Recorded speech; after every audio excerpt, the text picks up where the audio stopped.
Halo semuanya, dan selamat datang lagi di sesi bedah taktik kita. Langsung aja ya, hari ini kita bakal ngebedah salah satu hasil yang paling bikin shock, sekaligus jadi statement paling kuat di Piala Dunia 2026. Di hadapan publiknya sendiri di Houston, tuan rumah Kanada harus mengubur mimpi mereka setelah dihancurkan 3-0 oleh Maroko. Sebagai analis, saya harus bilang, pertandingan ini tuh bener-bener sebuah masterclass tentang gimana caranya bertahan dari gempuran, ngerusak ritme lawan, dan ngehukum mereka lewat transisi serangan balik. Mari kita bedah gimana Singa Atlas bisa mengeksekusi taktik mematikan ini. Di sesi kali ini kita bakal kupas tuntas pertandingannya, mulai dari gimana sang tuan rumah bisa gugur, pertarungan fisik yang super intens, perubahan taktik jenius di babak kedua, transisi yang mematikan, sampai rekor-rekor gila yang pecah di laga ini.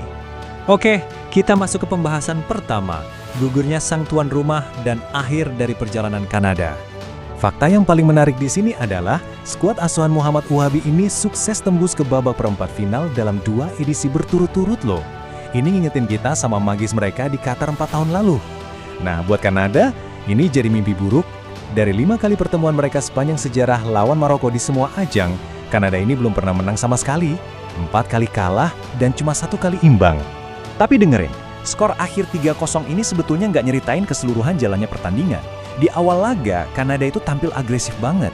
Jonathan David dan Tani Oluwaseyi sempat dapat peluang emas, tapi ya digagalin sama ketenangan luar biasa dari Yassine Bonu di bawah Mistar. Situasi malah sempat kelihatan bakal hancur buat Maroko, waktu top skor mereka, Ismail Saibari, harus ditarik keluar karena cedera di menit ke-22. Harusnya ini jadi celah buat Kanada kan? Tapi bukannya goyah, Maroko justru nemu cara buat beradaptasi. Nah, gimana cara mereka beradaptasi? Kita masuk ke poin kedua. Laga yang penuh dengan gesekan dan pertarungan fisik. Di babak pertama ini kita ngelihat anomali statistik yang luar biasa. Pertandingannya benar-benar chaos dan tensinya tinggi banget. Coba bayangin aja, ada momen di mana Achraf Hakimi sampai ngedorong bek sayap Kanada, Richie Laryea, sampai keluar lapangan. Hasil dari permainan keras ini, wasit sampai harus ngeluarin 6 kartu kuning di babak pertama, padahal total tembakan ke gawang dari kedua tim itu cuma 5. Ini adalah pertama kalinya dalam sejarah Piala Dunia yang tercatat sejak 1966, jumlah kartu kuning sebelum turun minum lebih banyak dari jumlah tembakan. Luar biasa! Dan angka krusial yang harus kalian garis bawahi di sini adalah 8. Total ada 8 kartu kuning yang keluar sampai peluit panjang berbunyi. Ini ngejadiin laga tersebut sebagai pertandingan dengan kartu kuning terbanyak di turnamen sejauh ini. Maroko jelas banget pakai keunggulan fisik dan agresi buat ngerusak ritme mainnya Kanada, dan itu sukses bikin tuan rumah frustrasi parah di 45 menit pertama. Lalu apa yang terjadi setelah turun minum? Mari kita bahas poin ketiga, perubahan taktik babak kedua. Setelah main dengan tensi tinggi yang penuh gesekan tadi, Maroko tiba-tiba mengubah gear mereka jadi sangat klinis secara taktik. Kita bedah bareng-bareng gol pembuka di menit ke-50. Ini murni kecerdasan hasil latihan yang dieksekusi dengan sempurna. Langkah pertama, Hakimi bersiap mengambil tendangan bebas di sisi luar. Otomatis, Kanada mengantisipasi bakal ada umpan silang ke kotak penalti dong. Tapi di langkah kedua, Hakimi malah ngasih umpan tipuan mendatar ke area luar kotak penalti. Terus langkah ketiga, Azzedine Ounahi yang udah nunggu tanpa kawalan langsung ngelepasin tembakan melengkung yang cantik banget ke sudut kanan bawah gawang. Skema yang super cerdas dan berhasil ngehancurin fokus pertahanan Kanada dalam hitungan detik. Dari gol itu, alur pertandingan langsung berubah drastis. Masuk ke poin keempat, transisi mematikan. Posisi tertinggal 1-0 bikin Kanada mau nggak mau harus keluar nyerang habis-habisan. Pelatih Kanada, Jesse Marsch, nyoba merespon dengan narik keluar Oluwaseyi dan masukin Celerine buat nambah daya gedor di depan. Tapi cara taktik, pergantian ini justru ninggalin lubang super besar di lini pertahanan mereka. Dan Maroko, mereka emang nungguin momen ini. Di menit ke-82, sebuah serangan balik kilat kembali dieksekusi dengan dingin oleh Ounahi. Puncaknya, pas Kanada benar-benar udah putus asa maju semua di masa injury time, pemain pengganti Soufiane Rahimi masukin paku terakhir ke peti mati Kanada lewat gol dari skema umpan terobosan. Selesai. Oh ya, kita sama sekali nggak boleh ngelewatin peran krusial satu pemain ini. Visi seorang Brahim Diaz di momen-momen krusial tadi benar-benar kelas dunia. Waktu Kanada ninggalin banyak ruang terbuka di belakang, Diaz inilah yang jadi dirigen transisinya.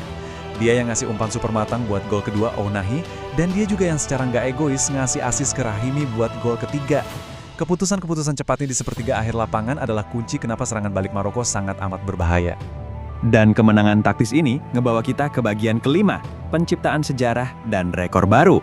Sebuah pencapaian monumental juga baru aja terjadi. Umpan cerdas dari Achraf Hakimi untuk gol pertama Unahi tadi rupanya adalah asis ketiganya di ajang Piala Dunia. Ini secara resmi ngejadiin Hakimi sebagai pemegang rekor asis terbanyak oleh pemain asal benua Afrika sepanjang sejarah Piala Dunia. Keren banget kan? Biar kalian dapat gambaran seberapa hebatnya pencapaian Hakimi ini, sejak tahun 1966, cuma ada 3 bek sayap di dunia yang punya asis Piala Dunia lebih banyak dari dia. Ada Daley Blind dan Denzel Dumfries, plus legenda Brazil Cafu. Ketiganya masing-masing mencetak 4 asis. Nah, Hakimi sekarang punya 3 asis, yang artinya dia resmi berdiri sejajar bareng jajaran bek sayap penyerang terbaik di era sepak bola modern. Dan tentunya, standing ovation buat bintang kita hari ini, Azzedine Unahi. 2 gol cantiknya ngejadiin dia pemain Maroko pertama sejak Salaheddine Basir di tahun 1998, yang berhasil nyetak brace di laga Piala Dunia. Ya, walaupun kalau kita ngelihat dari kacamata pendukung Kanada, ini pasti bikin gregetan banget sih. Soalnya beberapa menit sebelum dia nyetak gol pertama, Unahi ini cukup beruntung lolos dari kartu kuning kedua setelah ketahuan narik jerseynya Ali Ahmed. Tapi ya, terlepas dari kontroversi itu, penyelesaian akhir dia hari ini emang tanpa celah. Jadi buat yang mikir Maroko itu cuma tim kejutan sesaat, kalian salah. Faktanya, Maroko berhasil melaju dari 7 dari 9 laga sistem gugur terakhir mereka di turnamen-turnamen besar. Ini adalah statement kuat yang menegaskan reputasi mereka sebagai spesialis fase knockout. Mereka tahu persis gimana caranya nirap tekanan lawan, main kotor kalau memang situasinya menuntut begitu, dan terus ngehukum kelemahan taktis lawan tanpa ada ampun sedikit pun. Poin terpenting yang bisa kita ambil dari analisis hari ini adalah, tim ini memang diracik khusus buat hidup di bawah tekanan turnamen, dan ini ninggalin satu pertanyaan besar buat kalian pikirin sebelum perempat final bergulir nanti. Dengan blok pertahanan yang luar biasa rapat, agresi fisik yang bikin lawan hilang akal, plus kecepatan serangan balik yang secepat kilat ini, kira-kira mampukah Prancis atau Paraguay nemuin cara buat menghentikan laju singa Atlas? Coba tulis analisa kalian sendiri ya. Terima kasih banyak udah gabung di sesi bedah taktik hari ini. Dan sampai jumpa di analisis laga perempat final.